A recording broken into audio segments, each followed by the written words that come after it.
A very good morning. Thanks very much for joining us. My name is Nicholas Reid from Reid Corporate, and on behalf of Astute Metals, ASX ticker ASE, welcome to this Resources Rising Stars investor webinar.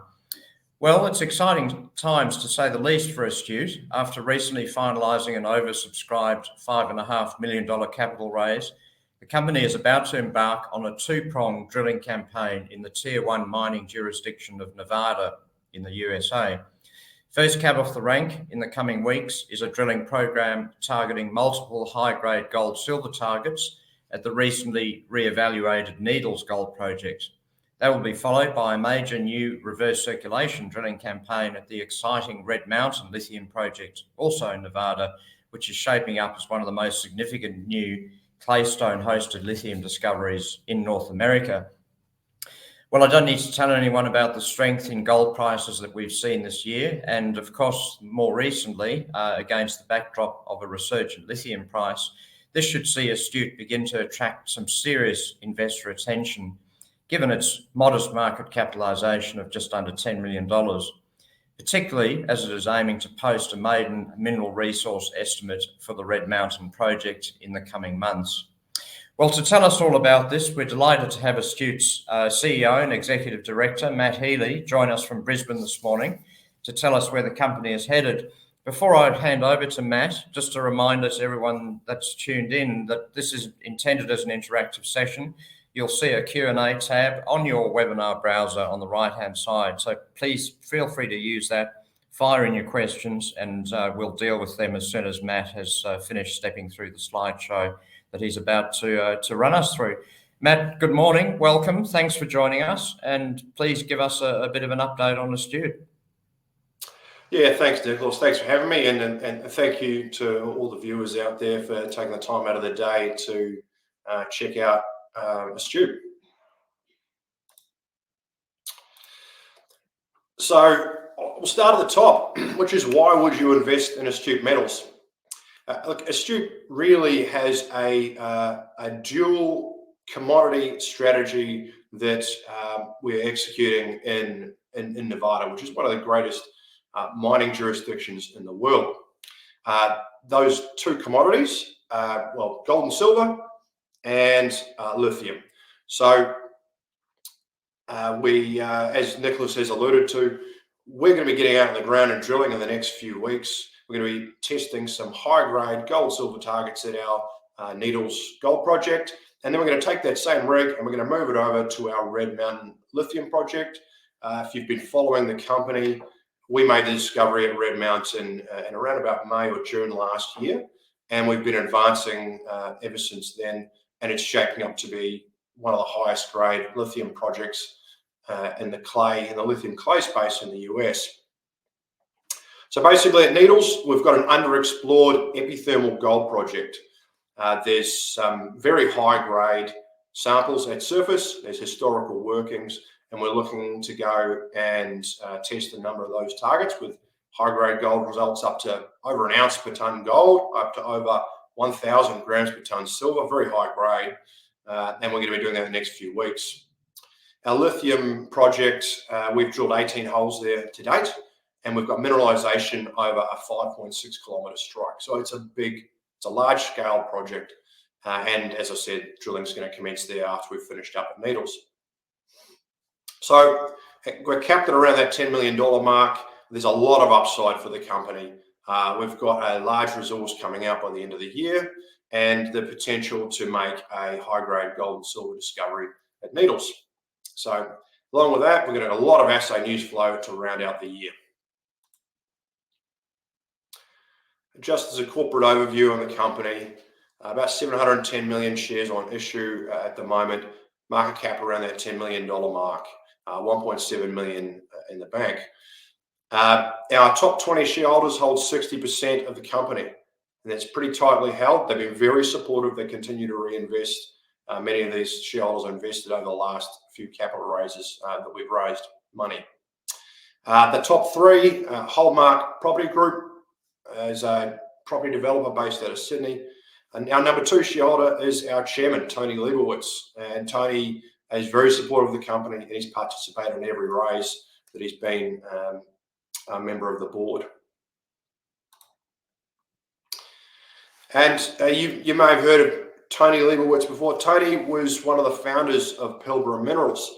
And when he came on board that company, it was around about a $2.5 million market cap and left it in pretty good shape.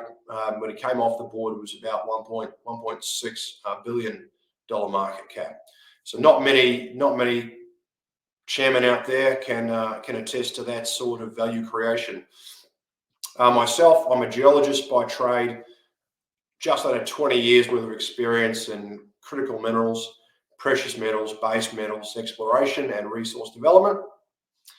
And rounding on the board is Vince Fayed. Now, Vince has had over 40 years experience in corporate finance and international M&A. Now, it's worth touching on Nevada. Nevada has been a mining jurisdiction since it came into statehood. It's the largest gold producer in the US, and it's the 5th largest gold producer in the world, despite only being a small state at around 1.5 times the size of Victoria. And it's a strong mining state. So there's over 120 active gold mines, 8 copper mines, and recently it's permitted a couple of large lithium projects. So very mining friendly and transparent permitting processes. And backing up Nevada at the federal level, you've got the Trump administration has really been getting behind establishing domestic critical minerals supply chains in the US. And in fact, just last week, the Department of Energy announced just under $1 billion in funding for battery minerals and materials, critical metals projects, and increasing the capacity of mining in the US. So you throw all these things together, Nevada is a fantastic place to operate. So in terms of gold, I mentioned it's the #1 gold producer in the US. It's the map here on the right. It's all sort of the larger gold operations in the US. And the Needles Gold Project I've got marked there in red. Now I'll pull out a couple of examples nearby. There's the Round Mountain Project, located about 100 kilometers northwest of Needles. And this is a large disseminated and vein type epithermal deposit, over 20 million ounces. It was found at the turn of the century, but it's been mined open cut and heap leaching for about the last almost 50 years. And it's got very similar geology to what we have in Needles. So it's got these porous tuffs, and you can get fluids into those tuffs and drop out gold. So we've got a bit of that geology here in Needles, very prospective. And if you go southwest of the Needles Gold Project, there's one called Silicon Merlin. Now, this one holds some real significance for us here at Astute because this discovery was made in 2018. It was made by Anglo Gold Ashanti, and there was already an explorer on the ground. Now, Anglo came in and optioned out the property because they recognized that the alteration minerals sitting at the surface meant that it was quite high up in the epithermal system and that all the exploration had been too shallow to date. So once they had that, they optioned the property, they came and did some geological mapping. They targeted some faults at depth below all of the historical drilling. And on the second hole, they made the discovery. It's now over 16 million ounces, this discovery. And it's a really good lesson. And if you can recognize the mineralogy at surface, and you can go, okay, rightio, people haven't been drilling deep enough to make a discovery. They've come along and capitalized on that. And that's what we have here at, I believe we have here at our Needles project. So if you could take a knife and slice through an epithermal gold deposit, this is roughly what it would look like, this schematic on the right. And you have some veins coming up to surface and maybe some disseminated mineralization at depth here. But what I'd like to draw your attention to is these other colors. They're little zones of alteration. When you get fluids coming up through rocks, it changes the minerals in those rocks. Now, one of the things about epithermal deposits is you get this orange blanket on the top here. That's a mineral called kaolinite. And that if you've got lots of that present, it signals that you're high up in the system. That's exactly what we've got in Needles. And if I move on to this next slide, this image here on the right is an image of kaolinite. It's from Astute, it's from satellite data, and the warmer the color, the more kaolinite you've got. And so you can see we've got this big blob of kaolinite mineralization at surface.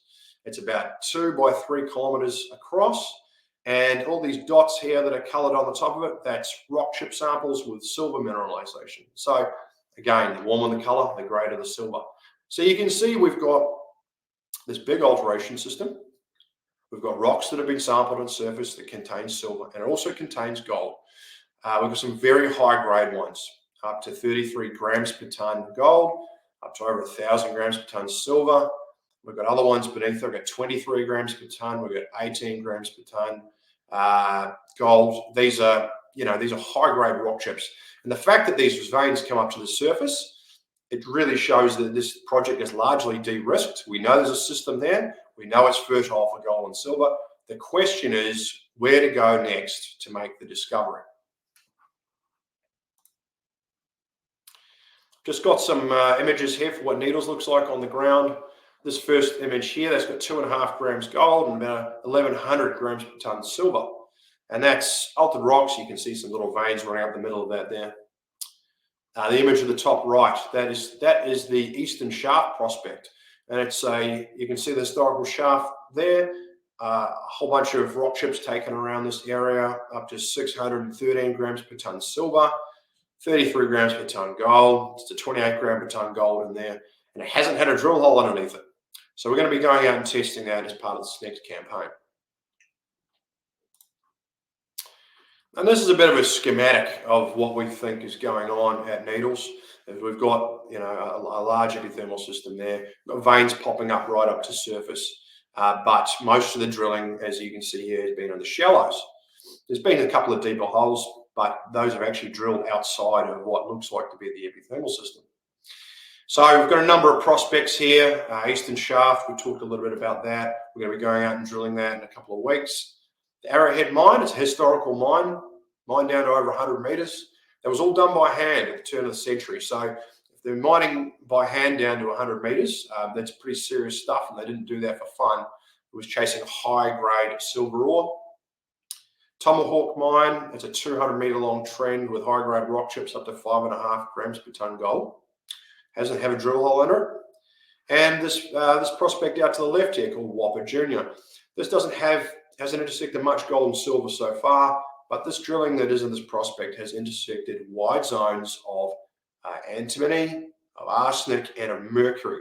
And all of those matter because those tend to form very close to the gold zone in epithermal deposits. So we're going to look to drill underneath there as well and have a look under that prospect. Just moving on to our lithium clay project called Red Mountain. Now, lithium clays, we're not familiar with them here in Australia. We don't really have that kind of geology, but they differ from the hard rock projects that we have here. The pegmatite spodumene projects we have, in particular in WA, in that these are much larger scale. They're low cost mining. They're soft rocks. These form over kilometers, and that makes them low mining cost operations. One of the key differences is from lithium clays, you can produce battery grade lithium products. So you compare that with our spodumene projects, like I had in WA, you're producing a spodumene concentrate that you're selling for $600 or $700 a ton. Well, from lithium clays, you can produce a battery grade lithium carbonate and you can sell that for $11,000 a ton. And that means that you're cutting out third-party processes and all the geopolitical issues that come along with, say, sending your concentrate to China, to having it converted and then being sent on as a battery-grade product. This is our Red Mountain Lithium project, and running right down the center of this image here, this is a soil sample gridded soil geochemistry map. And so the warm spots on this map are where you have better lithium in the soil. So we've got 8 kilometers of lithium in soil elevated in this project, and every single one of these white dots is an existing drill hole. And if you go through, you can look, I've got all the intersections there. All of those holes have intersected lithium mineralization bar one. So it's a fantastic outcome for the first few drilling campaigns for this project. It includes some very high-grade intersections, 32.4 meters at over 3,200 ppm lithium, and that's right up there. Okay, so the highest grade lithium resource in the US is in the 2000s ppm mark. So to be able to get some grades up into there is at Red Mountain is very exciting.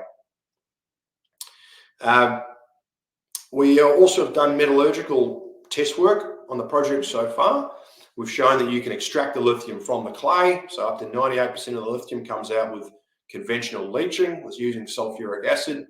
And we've also done some beneficiation test work, and that's looking at upgrading the lithium at the front end and seeing if you can remove some of those acid consumers. And we've had some success in the initial test work there, with up to 38% increase in lithium grade and some removal of calcite and things like that consume your acid. So we've got a substantial lithium discovery here. It's got huge scale, and almost every hole that we've drilled into this thing has intersected high-grade lithium.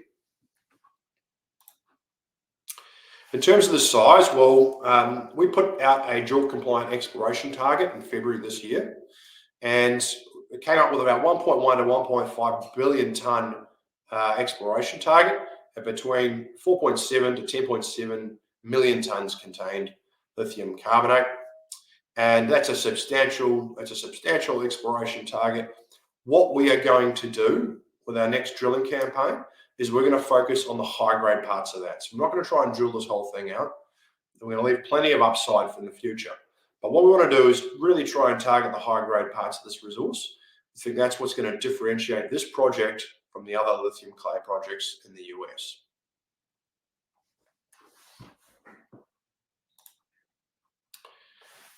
And so where are we going from here? Well, as we've talked a little bit about so far, we're going to be going out to drill test our Needles project, and then we're going to go take that same drill rig over to Red Mountain, finish up our drilling there. We're going to do some metallurgical test work at Red Mountain, and we're also going to put out a mineral resource estimate by the end of the year. So that's a lot of news flow. We're going to have almost 30 drill holes worth of results coming through, the metallurgical results, and round out the year with that mineral resource estimate. Look, and it's just worthwhile pointing this one out. I talk about the grade of Red Mountain. That's really important. There's probably about 15 lithium clay resources in the US. I've just singled out the more advanced ones here. And really, I just want to demonstrate. If you look at the market caps of these companies that are a bit more advanced than where we are, Lithium Americas tops out the list. They're over $1 billion market cap. They've got a large resource at over 2,000 ppm average lithium. Okay, the next one off the list is Ioneer, ASX listed Ioneer. They're capped at around $320 million. They've got an average resource grade of 1,461 ppm. Now, our drill holes at the moment are averaging around 1,200 ppm. We're not going to, as I said before, we're not going to drill out the whole resource. We're going to target the high grade areas. We're expecting to have some good results come through that will firm up a nice high-grade resource that will enable us to slot into this list at a nice high level. And really looking at those market capitalizations, that's really demonstrates the kind of potential as we move this project forward. And there's a really good opportunity right now under the Trump administration to push this project forward quickly.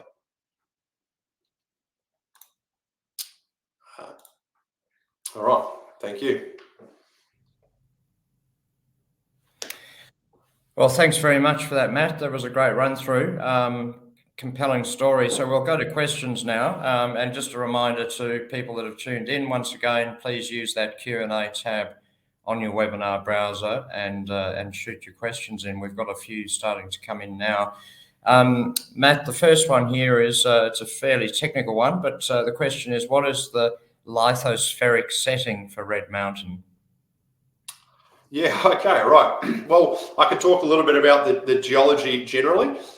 Look, in Nevada, what you've got is a extensional tectonic regime. That means that you've had the crust has been pulling apart like this, and what that means is that you then, as you pull that apart, you end up with hot magma coming up shallow, close to the surface, and then you end up with a lot of volcanoes that pop up. And historically, there's been these large rhyolitic volcanoes, and they're quite explosive. And what that does is when they explode, they put a big tuffs and tephra, and it's kind of like volcanic detritus, if you like, across the landscape. And over time, that's been weathered down into these valleys, and it's been pushed down and transported into these valleys. And the lithium comes out of that tephra and forms in these layers. That's the 30-second geology of the Round Mountain deposit, if you like. And so you've basically got these large volcanic ashes that contain the lithium, and those, once they get erupted and spread across the landscape, they get transported down into these valleys where they concentrate. Hope that answers the question. I'm sure it does. Thanks, Matt. Okay, the next question here, the questioner makes the observation that the US is not a significant lithium producer at the moment. Do you think that will change in the coming years? Yeah, absolutely. Look, and that question is spot on. The US probably consumes about between 200 and 250,000 tonnes of lithium carbonate per annum at the moment. They only produce 5,000. That's so there's a massive shortfall in terms of lithium, and so and they're heavily import dependent. So I mean, we know that the Americans are trying to go establish their own domestic supply chains. And look, there's no shortage of lithium in the US. It's interesting, though, that really most of the lithium in the US is in these clay-style deposits. So I mentioned at the start of this presentation that there's 2 projects that have been permitted. So that's Thacker Pass, that's Lithium Americas, and then Ioneer have had their project permitted. So Thacker Pass is actually under construction. So to the second part of that question, yes, the US will start to produce more lithium soon. There'll also be lithium produced out of the DLE processes being undertaken on oil-filled brines. And there's also some pegmatites in the US, but it's nothing like what we have here in WA. But so clays are really the big thing over there. They will start to increase their lithium production without a doubt, but there's still going to be a shortfall. There's still going to be a shortfall, and the world's only consuming more and more lithium. Thanks, Matt. You gave some interesting value comparisons there towards the end in terms of how we could start to think about the value proposition at Red Mountain, and you put up some other companies with market caps all the way up to $1 billion. What's your take on, what will be the catalysts you think that will start to see some of that value flow through into the share price and the market cap? Will it be the resource ultimately, or do you think that realization will start to come through about the scale and the potential of what you have there? Yeah, look, it's a good question. I think that to me, the scale potential is there already, and it's a matter of we're just infilling a lot of this drilling and extending in some places as well, and pushing it down to depth. But I think what we need to see is the lithium price improvement. I think that's going to be something that's a big one for us. We have been pursuing this discovery through the counter cycle for lithium. So it has not, in our view, it has not received the recognition in the marketplace for what it is. And I think we won't, for a cohort, we're not going to see that recognition until we get a resource out. We put a resource out with a few million tonnes of contained LCE, and all of a sudden we'll be on a lot of people's radars, because that will, that's the kind of contained lithium that would be more than, I would say, most lithium companies on the ASX. Yep, absolutely. No, that's interesting. Next question here, Matt, is investor says, how deep are the target zones for drilling at both projects? So if you could sort of cover off on Needles as well as Red Mountain. Okay. Yeah, look, the targets at Needles, we're drilling, for the most part, we're getting down to just below 100 metres at Needles, with some exceptions. Most of the there's actually been quite a bit of historical drilling at Needles, but like I said, it's all in the shallows, and most of it is to about 80 metres down. So we need to get beneath that, and we want to get into the zone that we think is more prospective for a sweet spot mineralisation in this style of deposit. Having said that, there's a couple of holes that are going a bit deeper as well. At Red Mountain, what we're really looking to do is firm up. This drilling is really focused on firming up that a maiden resource. So we're drilling down to about 200 metres vertically below surface, which we think is appropriate for a mineral resource estimate at this stage. And so that's really where we're bottoming out for this drill campaign. Okay, thanks, Matt. And just to clarify, the drilling methodology at Needles is diamond drilling, and also how soon would you expect first assays from that project? So we're going to do RC drilling initially at both projects. Depending on the actual day we get on the ground, we could get some results as early as late September for Needles. For Red Mountain, it'll depend on how long it takes to finish up at Needles and move over there. But I suspect most of our results will come through in October, moving into early November for Red Mountain. Fantastic. Just one more here. Can you talk a bit more to the operating environment in Nevada? It's obviously become quite popular. I can think of numerous ASX companies that are active over there, including you guys. Why is it such a good place to be? Well, we're on federal land in the US, and when you're on federal land, you need to get approvals from the Bureau of Land Management. So they kind of administer the environmental side of things when it comes to creating disturbance for drill pads. My experience with the BLM in Nevada has been actually really positive, even pre-Trump, and there's certainly there's been a speeding up of processes under Trump. But even prior to that, we were getting holes permitted for drill campaigns within about a month, which is pretty good. And then our last time I had for our last Red Mountain diamond drilling campaign, we had those holes permitted in 4 days. So that's and that's fantastic. So we've submitted our permitting for Needles last week, and our permitting for Red Mountain will go on in the next day or so. And so yeah, to answer your question. This is a great environment to work in, where you can rely upon having your permitting turned around quickly. So that means that for junior explorers like us, we can raise some money. We can say, okay, guys, we're going to go out and do this work, and we're going to have some certainty we can get out on the ground quickly. It's also a great jurisdiction. As I said, it's had 2 lithium projects permitted in the last year. So they're not afraid of permitting mining projects. Some jurisdictions in the US can be very, very challenging, but Nevada is it's very much a pro-mining state, and its record on permitting mining projects is it speaks to that. Thanks, Matt. And just finally, you're rebranding or relaunching the company. What's the timing on that, and what was the thinking behind that process as well? Sure. Well, that question will be going to shareholders at our general meeting, which is sort of mid-September, and we'll be looking to shareholders to approve a name change to Venari Minerals. Now, Venari it's the Latin word for to hunt. And we think it's a much better fit for what kind of company that we are.